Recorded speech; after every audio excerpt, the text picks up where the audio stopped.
Hello everyone. আমি আগের ভিডিওতে বলেছিলাম যে কেন আমি আমার রুমের এই পার্পেল কালারটাকে চেঞ্জ করিয়েছি সেটা তোমাদেরকে বলবো। তো একটু প্রথম থেকেই বলি। প্রথমে এখন যে ওয়ালে পেন্টিং হচ্ছে, এই ওয়াল পেন্টিংয়ের যে কালারটা রয়েছে এই কালারটার সাথে একটা অন্য কালার চুজ হয়েছিল, কিন্তু আমার ওই কালারটা একটু ভালো লাগছিল না, তার কারণ ওটা একটু সাদার মধ্যেই পড়ছে।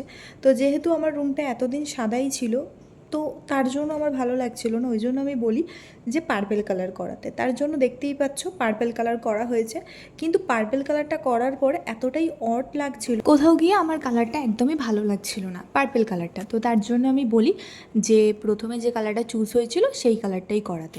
তো তার জন্য আবারও কালারটা চেঞ্জ করা হয়, করে পার্পেল কালারের অ্যাকর্ড হয়েছিল পার্পেল কালারটা।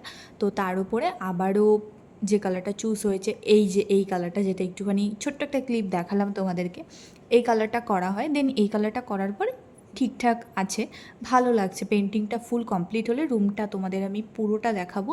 আর ওপরের যে বিটটা রয়েছে এখানে গোল্ডেন কালার করা হয়েছে, এই যে যেটা দেখতে পাচ্ছ এখন।